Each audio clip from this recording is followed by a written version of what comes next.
This is a interview that John Stubbins of his program Indivisible with John Stubbins with Lara Logan. She used to work for CBS, and she got her a program on Fox Nation. She's pretty much not left or right. She's just a truth reporter, one of the greats, won massive amounts of awards. But they've been talking about a lot of things. One of them's the border crisis, where they started out at, talking about the drugs coming over now and the people coming over, the number of kids. It's amazing. It's going to be double, triple the amount already every week that's coming through that they're can't figure out what to do with it. Don't have any help. She's talked to a lot of agents down there and stuff. They don't have any help. Haven't been given a plan to try to address all this and the massive amount of drugs. She was talking about over 1 million pills per day that are confiscated at the southern border, and the testing of the drugs that they get in, they shows that 27% contain enough fentanyl to kill you with just one pill. Very devastating, and we don't even know how many more are coming through that we're not catching, of course. Most of it coming out of China, going through the drug cartels. She's also reporting that the border agents, they're just, they're overwhelmed. They just can't get the help they need. They haven't been given a plan. It was just all done at the spur of the moment.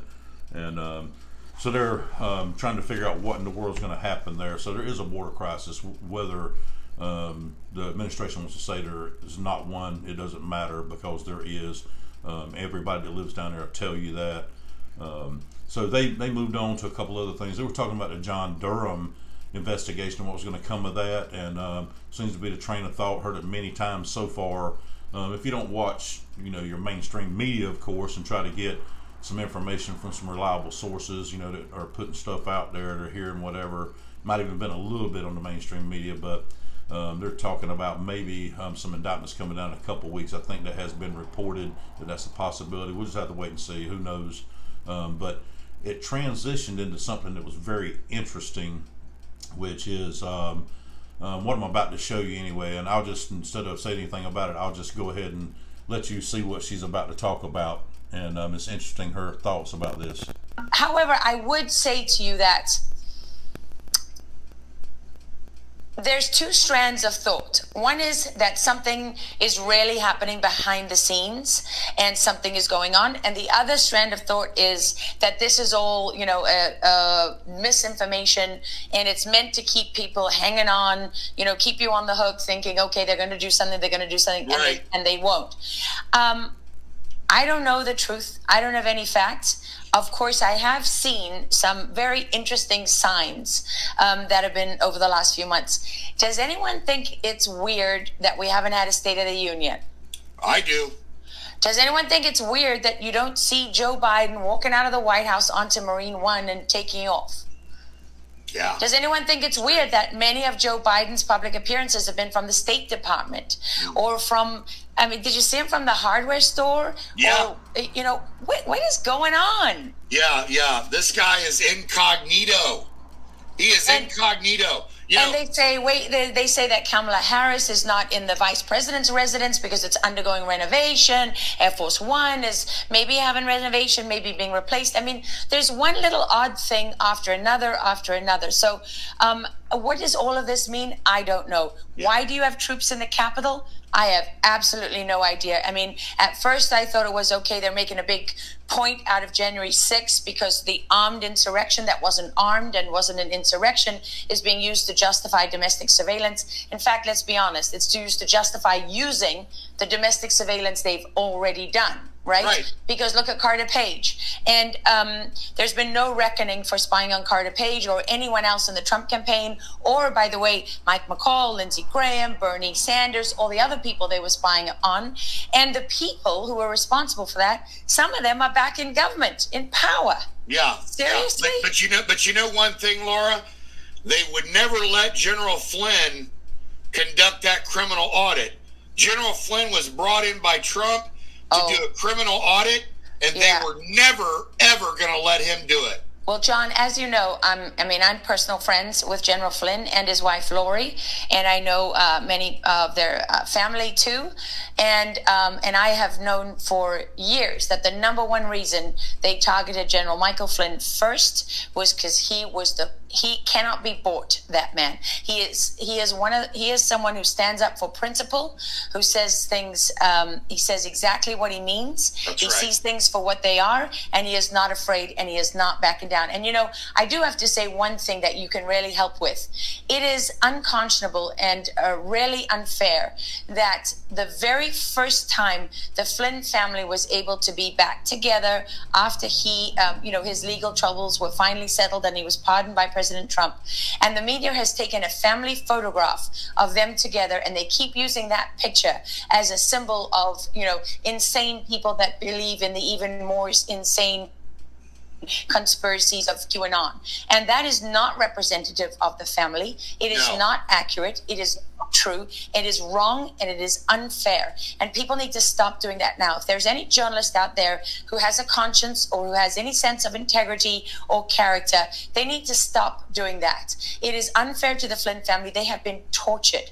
I mean, they have been through absolute hell. And really, because somebody that powerful people in this country did not want to be exposed by, and used General Flynn and targeted him in a prosecution that was nothing short of evil. I mean, it truly was. These people will stop at nothing. They'll come after me. They've come after me before. They'll come after you. They'll come after anyone, and they literally want to deprive you of everything. They're happy to see you starving to death, your children starving in the street with you, having lost everything. We're not going to let that happen, Laura, because I'm going to tell you right now, I've got your back. I've got General Flynn's back. In fact, I'm a friend of Sydney's a good friend of mine. I can't wait to get General Flynn on my show. I want to do some upgrades technically for the show that we don't have yet. Just some bells and whistles to make it look prettier. But I'm looking forward to having General Flynn on the show. He wouldn't care about the bells and whistles. I know he wouldn't. He wouldn't I care know. about it. I know that he wouldn't. And I just want to say on the other, to finish the last answer of that question, of is something coming, is it not coming? The one thing I did think about, though, was if you really went after all the people that were involved, I mean, look at how high it goes. Oh. When you have the former director of the CIA, John Brennan, you have the former DNI Clapper, you have all these people inside the FBI, Comey and McCabe and Peter Strzok and Lisa Page and all the others that we don't know about. And you start to go through the Justice Department. I mean, do you really think that you can just show up and with a couple of agents and issue an arrest warrant and arrest all of these people? I mean, so you know what I mean? It's easy on the one hand to say, when is something going to be done and what are they going to be doing?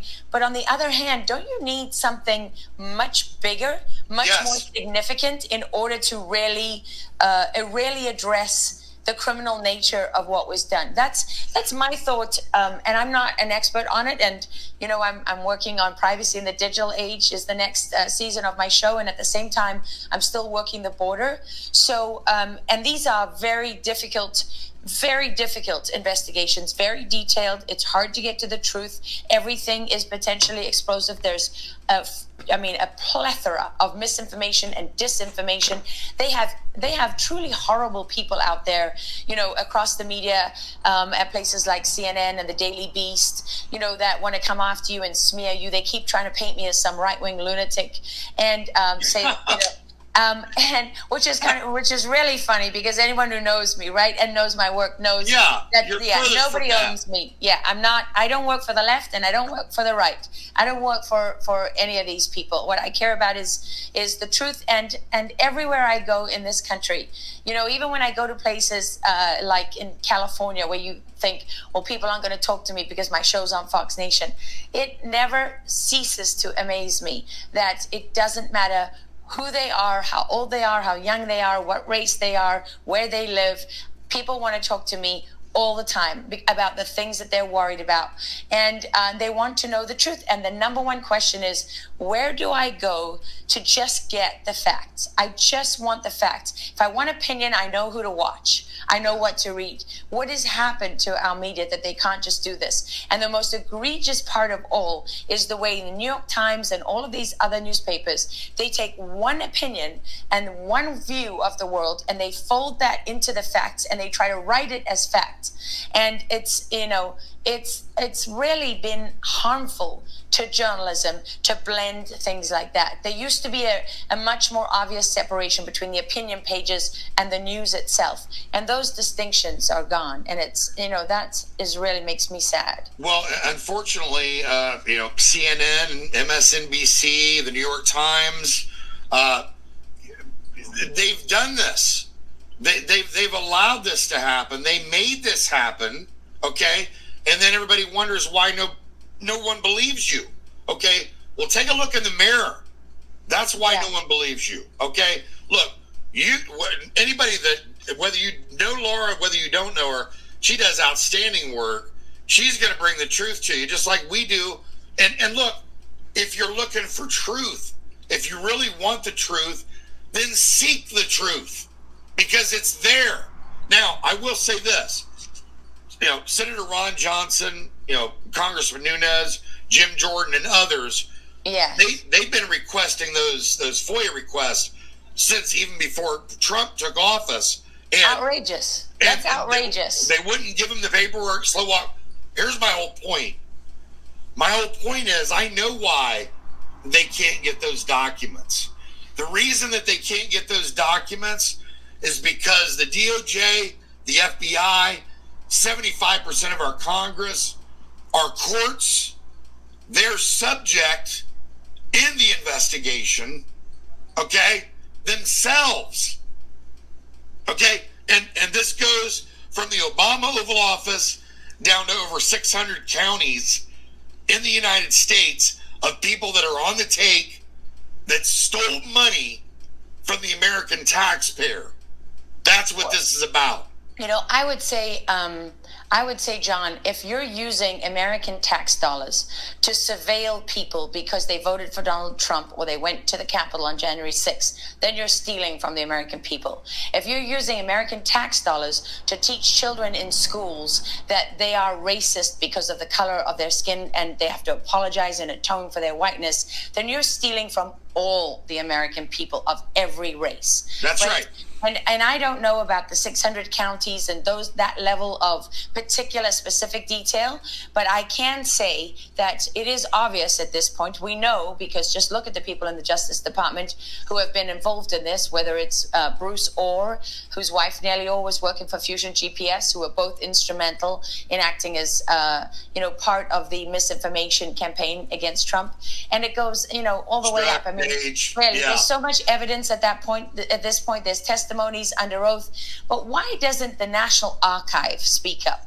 What do the National Archive have and not have? Because they should have by law, they should have all of these records. What has been submitted to them and what hasn't been submitted to them? I mean, that's something that's really worth looking at, because as a journalist, in such a highly politicized environment where it's so hard to get to the truth, you're always looking for those things that are, somehow have a degree of independent credibility, right? And that used to be law enforcement, but now it's not, obviously. That used to be, Department of Justice. It's not them anymore. So is it down now to the National Archives to say, to be honest about what they have and what they don't have? Because there are federal record-keeping laws, which is something that, still burns me as a journalist and someone who really cares about the truth, that we still haven't reported the truth on Hillary Clinton's emails. Or Ukraine. Look, I talked to a U.S. attorney that told me that the Ukrainian government contacted him. He was the first person they contacted. A U.S. attorney. They brought not only the evidence, but government witnesses from Ukraine. Mm-hmm. They were ready to prosecute the Bidens. Mm-hmm. They took it to the DOJ, and the DOJ said, we're not interested. Oh, John, can you explain to me why George Soros's people are having joint meetings at the U.S. Embassy in Ukraine with groups that they're funding? I mean, I don't know of any other time where the U.S. government and U.S. ambassadors abroad are joining forces with political organizations like that, which have such a defined agenda that is not what the people have elected people for. That's right. That's right. And we cannot allow, and this is for Americans out there, listen, we cannot allow our military to be politicized anymore. Enough is enough, because I'm going to tell you right now, these matters, as far as I'm concerned, to get you don't want to provide those documents after 5-6 years of FOIA requests, I'll send in the Marines. It falls under our founding documents. I mean, don't go getting me into trouble here now. Not you, Laura.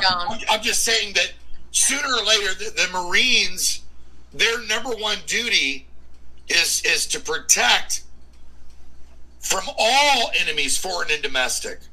Foreign and domestic.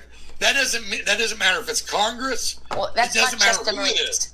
That's not just the Marines. If you look at the legal charters, of course, the United States Armed Forces were created to protect this country and the Constitution from all enemies, both foreign and domestic. Yes. How exactly that breaks down into who can be deployed and who can't and what they can be used for. There's Title 32, there's Title 10, there's Title 50. 32, of course, is the National Guard, and Title 10 are your armed services, 50 is your intelligence activities, and then there's Posse Comitatus, which is, about not using your military against your own and protecting people from the tyranny of, military takeovers and things like that. However, I will say we do not know what those troops are doing in the capital of this country today. That's we don't true. know why they're really there, and we don't know what they're really doing. We don't know who they're protecting and who they're protecting other people from. We also don't know why so many of them were deputized as U.S. Marshals. There's been no explanation of that. Yeah, we're still waiting on that. Yeah, and we really don't know about accountability. We don't know about accountability for a lot of things that have gone on, and we don't know about accountability for what they're doing now. I mean, look at it. They said that this was an armed insurrection on January 6th. No weapons were confiscated inside the Capitol. I mean, and if you're going to be an insurrectionist, John, do you post it all over social media and then take pictures of it, and then when other people are taking pictures of it, and then go home and put it all over your social media? Come on. I'm with you. Give me a break. It's time for this nonsense to end. Let's sure, if people broke the law or if they hurt people, 100% they should be held to account. But now you're going to start labeling everyone as domestic terrorists, and you're going to have idiots masquerading as journalists going out there saying, the parallels between Al-Qaeda and ISIS, and these domestic terrorists are striking. And you're going to let John McCabe and General Stanley McChrystal and, all these other people, Clapper, you're going to let them go out and make these kind of comparisons? I'm not sure that Clapper did. I know it was Brennan, I know it was McCabe, and I know it was McChrystal. And what I heard those three people saying was outrageous. And, McChrystal of all people, one thing, McChrystal of all people should be ashamed of himself, because he saw with his own eyes, General Austin and General McChrystal, you saw the soldiers that gave their lives. You saw their coffins. You saw the pieces that were left of their bodies. That's right.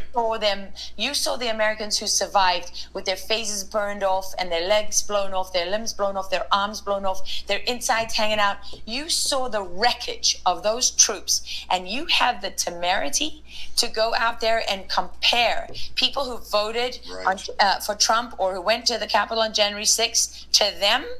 Seriously? And you're going to let the Southern Poverty Law Center and the Anti-Defamation League and Media Matters for America and the ACLU, you're going to let them forget what they were really founded for and really supposed to represent all of the people of this country and the principles, with the exception, of course, of Media Matters, because they've always been a propaganda organization. Oh, yeah.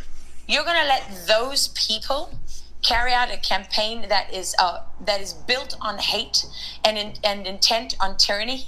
You're gonna align with those forces Yeah. to demonize and terrorize the people in this country? Wow. There was another general too. He's a retired general. Oh, the honorary. Honorary. I couldn't think of his name. It was honorary. When he came out with his statement, I was like, "You've got to be kidding me! Who are you?" No, and never mind that. This is the man you're going to appoint to investigate the Capitol, who's already gone out and said the most outrageous things from the beginning. I mean, that's ridiculous. Guess what, America? He's a racist. Okay? He's a racist. I said it. He's a black racist. You know what, John? You know what these people are about? They're about dividing this country. They are. They're about dividing Marxism, the CCP, and by the way, as a side note, Biden's pick to lead the CIA, William Burns, he's got direct ties to the CCP. We better keep an eye on William Burns. We've got just a minute left, Laura. I've kept you way longer than I even anticipated, but it's been a great discussion. With the George Floyd trial about